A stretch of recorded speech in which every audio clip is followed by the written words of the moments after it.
Hi there, ladies. Oh, my goodness. You know, you always hear me say this at the beginning of our show. We have got a hot topic for you today, but I got to tell you, we do have a hot topic. My name is Shug Bury, and I am the host of Him for Her Radio Women's Hot Topics. And today's topic is a hot one, and it's one I picked.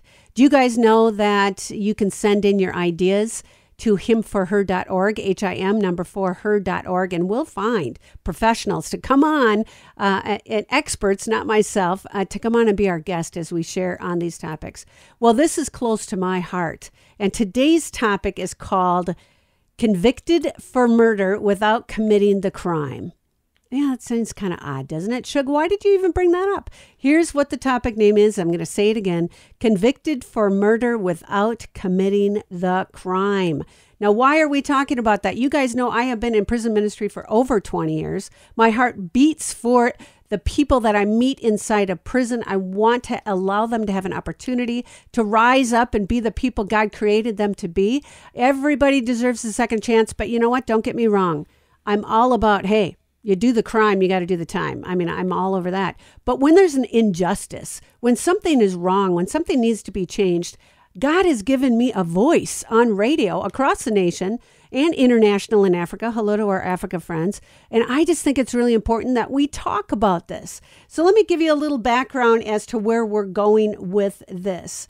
There's a woman who I met, and I actually met her daughter before I met her. Her name is Toni, and her daughter is in prison at Shakopee Prison.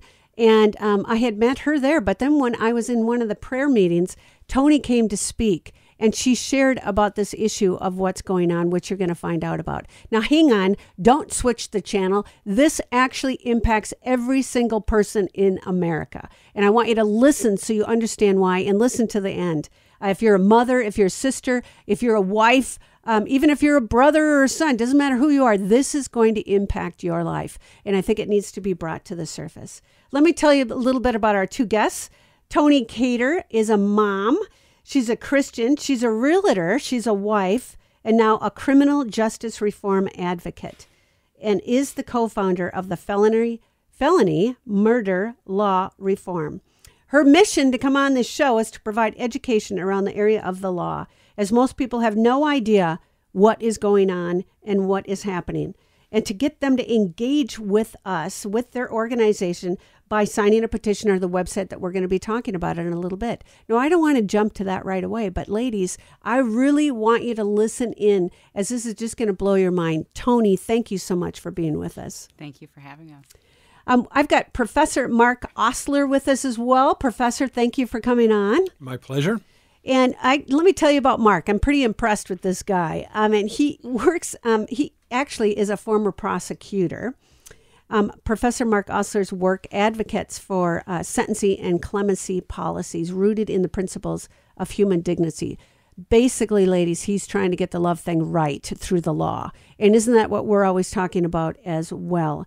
He's a chair in law at St. Thomas University, as well as he's a chair in preaching at First Covenant Minneapolis.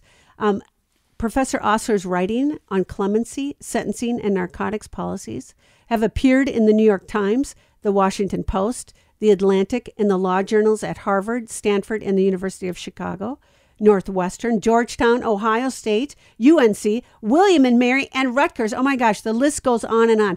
Guys, you got to look him up. He's a professor at the University of St. Thomas, and you can see his bio there as well. But what I really want you to understand and know is that we're not just coming to you with a thought, hey, let's get this done, but instead we're coming to you with policy that needs to be changed. And so he also wrote this book that really was intriguing to me. He wrote a book called Jesus on Death Row. Can you share with us, Professor, where can they find that book?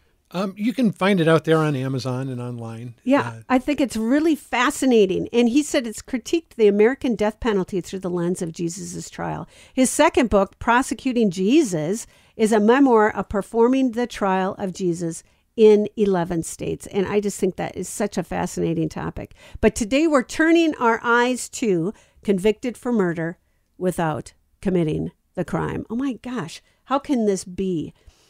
Toni, I'm so glad you came on. And I know it's going to be hard for you at times. So, ladies, would you pray for her as she's starting to share with us?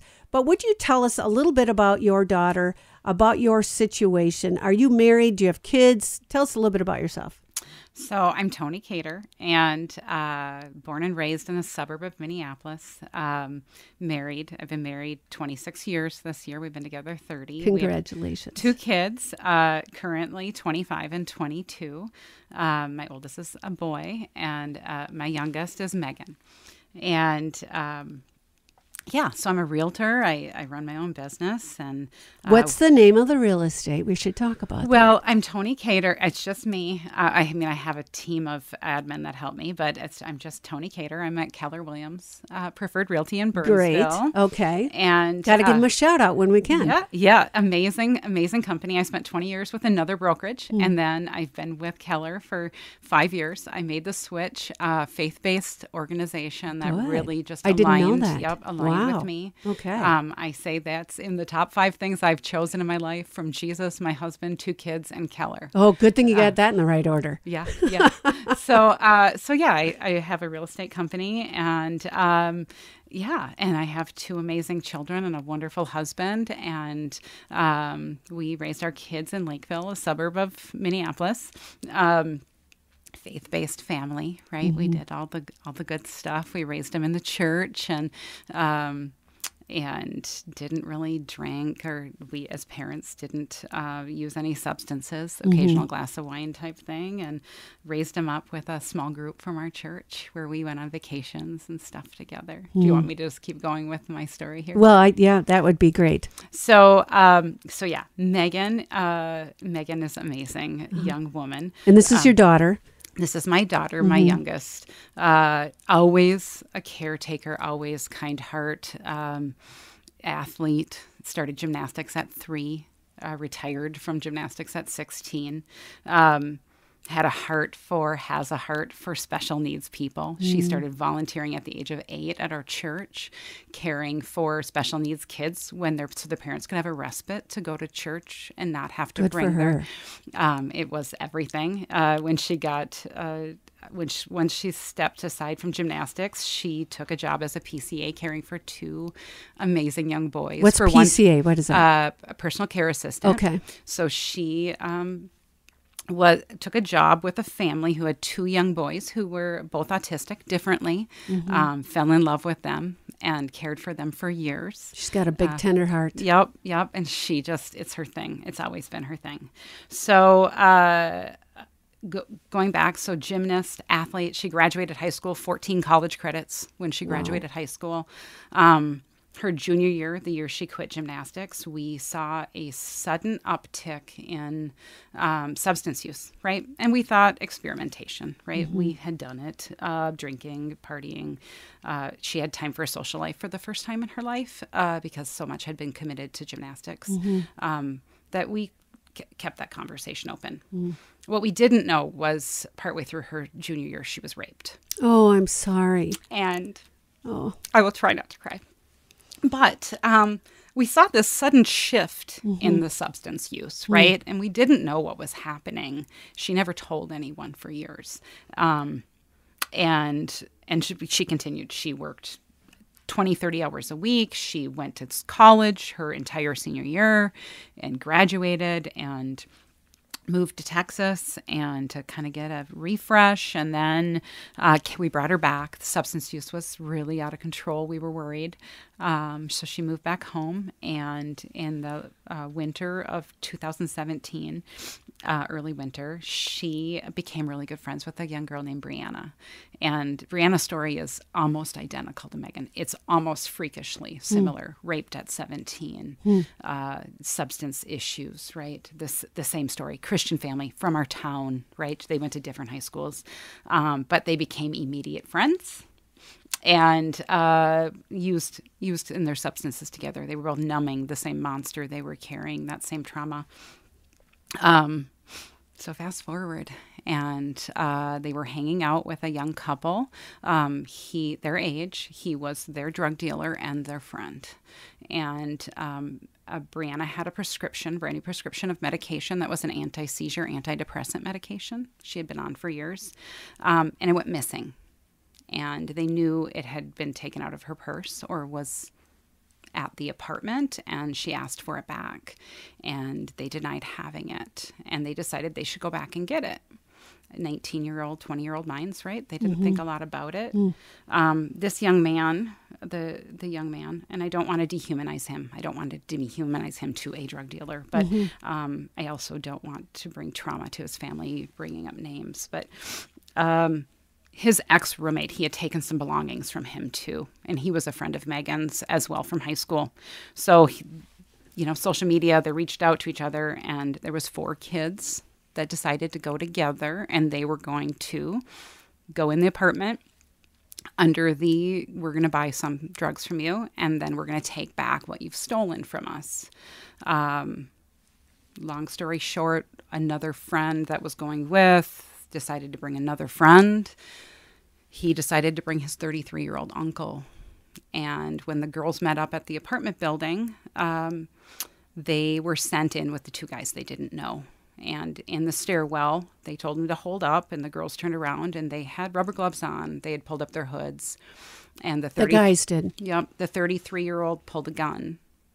And he looked at them and said very clearly, if either of you screw this up, I have no problem killing both of you. And he's talking to the 2 girls, yes. Your daughter. Yep. Megan just reshared this with me again a few days ago. And, that moment is etched in her permanently. And so they went ahead. They, at that point, there was no option. So they went into the apartment, knocked on the door, went in the apartment. And these 2 men started immediately fighting and beating this young man. The girls ran to grab the prescription, was immediately found. It was sitting right there. They grabbed the prescription. They grabbed the other drugs that were sitting there and said, let's go. And the 33-year-old walked over and she closed the door in front of Megan and locked it and said, you're not going anywhere. So he's threatening her. Yep. Yep.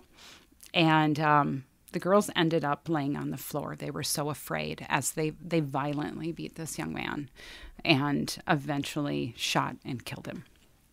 And the girls ran out, right, afraid for their lives. Megan threw up all over herself. And they got in that car, and because they had driven separately, and they drove, and they hid, and I can't imagine the fear. No, and not what was planned. Right, this was not right. The 2 young men, the other 2 young men, were sitting in the car, having no idea what just had transpired. Right in this apartment building, and kind of fast forward over the next 2 days, everyone was arrested. Megan had been even in her drug-induced season of her life, she knew to tell the truth, right? So she was arrested, and we had no idea what was going on. She told the police everything that happened. She didn't know the names of these men, right? But she knew what had happened, and she shared with them. They all 6 were this Hennepin County. They all 6 were charged with 2nd-degree murder a few days later. And we hired an attorney. And we couldn't understand, how was she being charged with murder, right? Burglary, yes, right? Burglary, yes. Murder? So that began our journey of trying to understand, what is felony murder and what do you mean she's responsible for the murder of this young man? She didn't kill anybody. She didn't touch him. She didn't touch anyone. And a few weeks later, all 6 were indicted for 1st-degree murder, facing life without parole under the felony murder laws.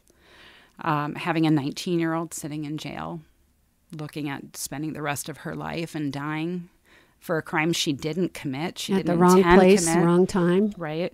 And did she make mistakes? She did. And she would own it all day long. She will own. She can't figure out how she even got to that place, right? Now that she is sober and healing and distanced, she can't figure out what led to that moment in time, to sitting in that space and thinking this was going to turn out. But at 19, you can't, I don't think your brain can foreshadow that, right? What could possibly happen. You would have never anticipated those steps at this they showed up, they had a gun, you say anything, you're basically going down. Right. And obviously after he killed someone, they knew he meant it. Yeah. He had just murdered someone. He wasn't messing around. Yeah. So that began our big journey into understanding felony murder in Minnesota. The next thing we knew, the first plea deal went to the shooter to testify, and we couldn't understand what was happening. What do you mean by plea deal? So the prosecutors in the county offered him, and this isn't, in my understanding, most of the cases I've researched, it's very normal. The prosecutors offer the person, they have the evidence to prove that they were the person who committed the crime. They offer a plea deal for them to testify against the others involved in this group crime, that there was a felony transpiring, right? And they get a better deal, right? Because if he had taken that to trial, there were several witnesses, including Megan and Brianna, to be able to testify that he did this, and he would have gotten life without parole. Instead, he got a plea deal for second-degree intentional murder, aiding and abetting, and even though he pulled the trigger. Yeah.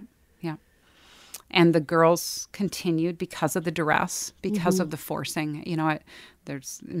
Mark can speak to this more than me, but my understanding is there is a law, and it says that if you're forced to go through with a crime at the risk of death, you're no longer responsible for that crime, right? You don't have that option.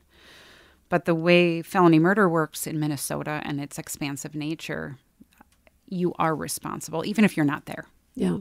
And so... even if you're not there. Like you could be miles away and somebody else pulls the trigger. There was a young man in Florida, Ryan Hawley, very famous felony murder case, that was sleeping in bed. He borrowed a car, and he's life without parole. So he borrowed the car to someone else, Who and then committed they a went crime. and committed a crime and shot someone during that felony. Yes. Or killed someone during that, and then he is responsible because it was his car, and Correct. he was aware, I'm assuming, of what was going to happen. I think it was some kind of drug deal, Yeah. is what that one was. But so fast forward, right? We had a jury picked. Those girls were going to trial together, and we had good attorneys, and they were facing life without parole. There was no way around that if they were found guilty, and so. It was so risky, right? It was so risky. They were 19 and 20 years old, and no criminal history. Megan had one criminal history point, which means she had a criminal history. It was a DWI at 18. It was confirming the substance issues she was struggling with, right? It wasn't other crimes. They took a plea deal for aiding and abetting second-degree unintentional murder, as did the two young men who sat in the car, never left the car. And Megan and Brianna were sentenced to 13 and a half years. So that will put them in prison for about 9.5 years in Minnesota. The two young men who stayed in the car were given 12 3/4 years. The young man who was part of the assault received 20 years, and the shooter received 30 years, so he'll be out in 20. And... yeah. So that just breaks my heart that these sweet kids, now really that's all they are. I mean, they're young. I mean, you guys ladies, remember when you were 18, 19 years old, really? And then, you're basically told you're going to die if you ruin this for them. And then they pull out a gun and they kill somebody. Of course you go running. It sounds like a big tornado of worst case situation that happens. And let me just read to you ladies what the current felony murder law states. It says any death that occurs during a felony is first-degree murder. All participants, get that, all participants, doesn't matter if you're there or not, all participants in that felony can be charged with and found guilty of murder. And that's where we're finding ourselves today. If you're just tuning in, this is Shug Bury, and I am the host of Him for Her Radio Women's Hot Topics. Today's hot topic is convicted for murder without committing the crime. And it's important on my heart that we have an opportunity to talk about this because I serve in prison. I've been in prison for over 20 years, sharing the gospel of Christ with the ladies inside of prison. And you guys are no different than you and I. They're one bad decision away from prison, and we all are. And so I think it's really important that, yes, do your time, but I think what's important is to bring justice to this. Is this wrong? that even though you're not there, you commit the crime. We're here as well with Professor Mark Osler. Thank you so much. He's going to be sharing a little bit more on part 2 with us. Osler, thank you. I think I've mispronounced that like 10 times. I apologize, Mark. That's all right. But, as well, I think it's important that we talk about what's right, what's not. And as we get into a few more details on this, can you share with me, Mark, somebody's got to do the penance for somebody dying. What are your thoughts around that? Yeah, I mean, when you look at a case like this, it's important to remember the victims always. And I'm sure Megan, among others, does. That there's another family out there where they've lost their child. And that's the thing about criminal law. It's all tragedy. Every bit of it. It is a dark place to do your work. And you look at this particular case, it is tragic from the start to the finish for everybody involved. It's not a vocation, criminal law, or the kind of advocacy that Toni's doing, where there's a victory and they have a parade for you. It is more the kind of victory that Christ always promises, where you'll be reviled by people when you do the right thing, which I think Toni is trying to do here. In terms of the larger picture, when you look at Megan's role here, the fact that we don't differentiate under the law between her and the person who fires the shots is something that comes from English history that we haven't excised out. And we need. So this is a very old law. It is. I mean, the felony murder idea is something that has very long roots, like a lot of other parts of our criminal law that we need to revisit. Yeah. That we need to modernize so that it fits the way things happen today. I mean, one of the things in Megan's story that's very clear is that substance abuse and addiction played a role. Yeah. But that has almost no place in modern criminal law other than convicting those people for things related to their addictions. And that's something that is embedded in this system that is very hard to root out. I listen to this and, it gets frustrating because we need to, correct this. Justice needs to be justice and right justice, especially with those who pulled the trigger or those that were guilty in the murder and premeditated. It sounds like it was actually planned ahead. Was it not? No, I don't know what was in his head, right? I don't know him. I do not believe. There's some graphic details to this story. Okay. The young man kept saying, "Just shoot me, just shoot me." Right? And so, and he was 19 years old. He was a baby too. Yeah. Oh. Right. He was a baby making his way through a tough world. Selling substances. As a mama, my heart breaks for his mom, for his family, for his loved ones. But I'm also a mom. And that young man was selling drugs to my daughter that at any point in time could have taken her life, right? Well, let me pause on that just for a moment because we're going to do a part 2, friends. There's way too much content to this to just keep it into one show. So I want you to tune in next week. I want you to listen to the beginning of this again. If that helps you, we'll do a little revision or a little renewal on the second show. But I really want you to tune in and listen. Why does this impact you? Why should it even concern you? Well, it does, and I think you might be surprised in that as well. But Christ has also called us to weep with those who mourn and to rejoice with those who rejoice. And so I think what's important is that we understand what justice is. We need to weep with those who are mourning, and we also need to understand what is our duty as Christians and how can we come alongside to help.